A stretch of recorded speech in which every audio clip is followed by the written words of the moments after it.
especially, you know, what she went through and how she was put down because of her body type, but now she's on top, and I think that's really good for African American women because it should show them that you can have self-esteem and, you know, you can really get up there. Right, and the way that she came up, I call it the Copeland come up. It's just unbelievable, her story. She, usually ballet dancers, you start off at a very young age because the technique and the rhythm, everything that you have to get is pretty intense. She started at 13, which is very, like, not usual. And she almost was kind of close to homeless. She started off, she was born in Missouri, I believe, and lived in California her whole life, and she was kind of living in a motel. She was living in the Sunset Inn with her mother, and her dance teacher, she started going to dance classes at the Boys and Girls Club, and her dance teacher was like, okay, well, I think I'm just going to have you live with me, because her family didn't even have a car, and the teacher didn't want her to quit her lessons, so the teacher took her in, which I thought was crazy and amazing. Right. Crazy in a good way. Right. So why is this important? She basically was quoted in an article saying, my fears are that it could be another 2 decades before another black woman is in the position that I hold with an elite ballet company, she wrote in her memoir, Life in Motion, An Unlikely Ballerina, published in 2014, that if I don't rise to principle, people will feel I have failed them.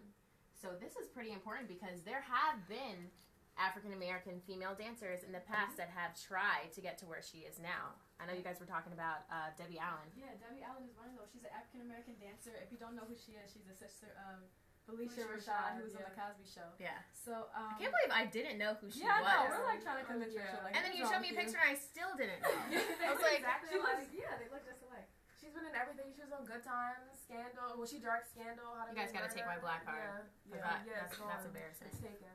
But tell me about her. So Debbie Allen, she's known for her role. If you don't know, she was in Fame. We just talked about that. But she was denied entrance into art schools because of her body shape, and but now she's on top. She has a Debbie Allen Dance Academy, which has, you know, all types of different types of you know, classical ballet, modern jazz, African hip hop, and her dance company is known all around the world. It teaches many genres, and it's important for women, especially black women, because it teaches empowerment and especially with women with curves and, like I said before, self-confidence and those types of things. Whether you go into dance or not, it's important for, you know, everyday life to be confident with yourself. And young women looking up to her, you know, they're gonna think, well, you know, she looks like me, not just our skin color but also our body type, and you know, I can get up there too. So that's important. You know what's funny? I keep seeing articles titled, like, The Unlikely Ballerina. And, you know, I want to know, why is it so unlikely? Like, are African Americans not allowed to be ballerinas, or expected, you know, to be ballerinas? They're not expected to pursue the same goals as Caucasians. I thought that was funny. Yeah, it is pretty funny because back in the 1950s, like, this is definitely ballet, not just ballet, but dance in general has evolved tremendously. In the 1950s, there was this woman called Raven Wilkinson, and she was the first ballerina that joined a ballet company, and basically she had to dance with her white counterparts, but she had to paint her skin white. So they wouldn't let her dance in the shows with just her skin color. And although this is such a huge movement, I feel like all of these people are still racially ambiguous. You know, they're all mixed with something. They're all multiracial. So even if you just have one drop of black blood, you're considered completely black, even though these women are, you know, multiracial. They're still not dark-skinned, black, chocolate people. Right, and I guess I guess you could play the devil's advocate and say, well, you know, this is awesome, Misty Copeland being promoted, but at the same time, she looks like Rihanna, Beyonce, the same typical. Even though Beyonce's lightened herself up a little bit. Right, exactly. So we talked about this on the last show. Okay, great, that's awesome, giving us some great points for black people, but at the same time, okay, she's light-skinned. Yeah. And also, that reminds me of Josephine Baker, who also is from, or was born in Missouri, but she's also was a light-skinned, you know, she racially, not a light-skinned, but also light-skinned, racially ambiguous. And, you know, she moved to Paris to get away from the racism in the United States. She moved to Europe because she was more accepted there. And I just thought that was interesting. I think she was probably more accepted because she was lighter. That always happens. But it shouldn't be that way. You should be able to be dark and still be in there. And, not be completely skinny.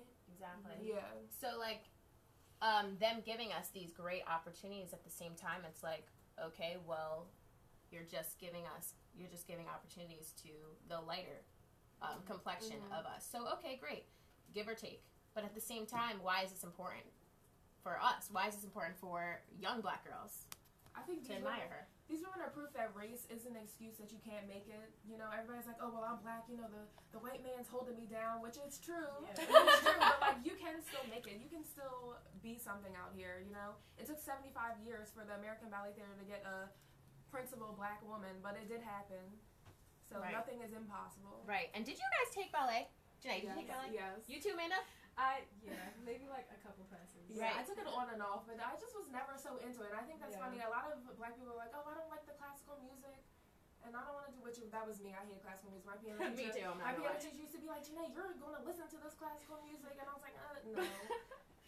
But at the same time, it's like ballet is kind of like the norm for girls. If you think about when you're younger, what does your mom put you in? Ballet classes. Yeah. If you're a boy, what does your dad want you to do? Football, basketball. So why aren't there young black girls doing ballet? I know you were mentioning something about how, like, you know, black girls are curvier and the costumes and stuff are made for or made for skinny Caucasian people who don't have bodies, and ballet is better for skinny people that are flat on both sides. Yeah. And I know I used to feel awkward because I had, you know, curves, and I was like, well, I'm not like that. I'm not that skinny. Right. And when I was younger, well, I probably still kind of am skinny. When I was younger, I was very skinny. I did ballet. I loved ballet. But I was reading this thing on why young black girls are not doing ballet, and it's basically, and there's a lot of racial boundaries that are hidden almost. So the uniform, if you think about the ballet uniform, it's all nude. What's the color of the point shoes? Nude. What are the leotards? They're all pink. They're light. They're nude. The tights. So there's one, and two. It's a very big financial issue. Ballet is a expensive sport. I remember my ballet shoes alone were like $60, $70, $80. Like the leotards. Then you have to get your hair. Your hair has to be straight. Yep. There you go. You had to look perfect. Your hair just be straight. There's another point. And you can't just have one leotard. You have to have at least a few colors. And you know it costs up to like $2,000 to make one tutu. Yep. It's really expensive. Yeah, the financial part is crazy. And with the classes, that's the big part. Many people can't afford Many people cannot afford those classes. Sometimes those classes, if you're trying to get into a prestigious New York ballet school, it's $400 to $500 a class.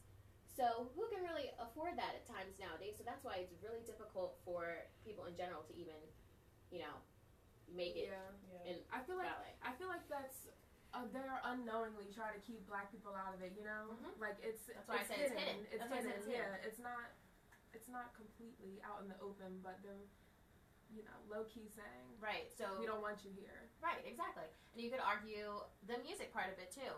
Do black people like classical music like that? No, because our southern roots are from Africa. Rhythms and beats. Exactly, the beats. And everybody wants to twerk and hip hop and shake their behinds. Right, exactly. And Janae, you brought up a really good point about body type. Yeah. You brought up you brought up that you know, the very slim, thin girl. Yeah, because I remember there were girls in my class, and I remember the teacher used to be like, oh, you're making a lot of noise. Why are you coming down so hard? Why are you making all this noise? And I'm just like, everybody's not small like that. Everybody's not skinny. Right. So I think one of us should definitely post a picture of Misty, because have you seen her body type? Yeah. That's why she's not just breaking boundaries because she's an African American. She's breaking boundaries because the girl is not that skinny. She's thick. She's got bones. She's got great bone structure, and that's very different for her. Her body type is very proportional. And I was reading something, it said that ballerinas, they're typically around 5'5" is the perfect height, long neck, long arms, very small torso, long legs. So the body type is very strict. What do you think about this, Amanda? I think it shouldn't be like that, and it reminds me of this one girl, Sarah Bartman, from a long time ago. She's from South Africa, and she was really thick. She had a big butt, and you know she was bigger, and they looked at her like she was crazy and she was a freak show, and they actually put her in like circuses and put her on display, and they put her in tight clothes to make her curves stick out. And when she actually died, they basically dissected her and put her body parts on display for people to see. And I think that's, that's crazy, because now it's 21st century. We have Kim Kardashian, we have Nicki Minaj, absolutely, and people look up to that. People want to be like that, and they didn't invent that. It's always been there. Exactly. But now people want to applaud them for it. That story blew my mind. The Sarah Bartram. Yeah, and I was reading that somebody stole her skull from the. They had her. First of all, they had her body in a museum. Yes. And they had her skull and her body parts, and somebody stole the skull. Yeah. Stole it and then brought it back a few months later. Yeah. So I'm not quite sure what they were doing with the skull. But I just find it interesting. It's just crazy that in a sport that is just so strict, and like you said, Sarah Bartram was just criticized for her body type being big, and now we can see in our generation pop culture, everyone wants a big butt. Yeah. But we have a lot of good role models now that they don't have the non-traditional body types. Right. Like Michelle Obama, she's one. Right. And even though I hear people come at Michelle Obama all the time too and say, "Oh, she looks like a monkey" and stuff like that. I think she's so tall. Yeah, she's so tall and she's fit. Yeah. But she's curvy at the same time. Mm-hmm. I think that's ridiculous when people say stuff like that. Yeah. So love the skinnier end. We discussed that last Salon. But what are your role models before we end it? What is your black female role model? I think Michelle Obama. I think because she's fit and she's healthy, and she doesn't criticize anyone else for it, but she doesn't say, oh, you need to be skinny or you need to be this size. But if you're healthy and you love yourself, then that's the way you should live your life. Right. What about you, Janae? That's a good one. You got me something on this one. No one? Not no one, but somebody. Who's yours, Rachel? Okay, I have a few. Just because I love media, I'd say Robin Roberts. Oh, definitely, that's a good definitely. one. That's a good one. Oprah Winfrey. We're both Aquariuses, so I'm going to be the next Oprah. So there's that. But great conversation. Yeah. We're going to definitely continue this, and I'm going to give it back to Solomon. Okay, that's the Salon. In the Salon, you hear what women really think, how they really feel, and how the hottest news is being talked about in our community. The Salon gives you a peek into that world right here on Wake Up with WURD on 900 AM WURD.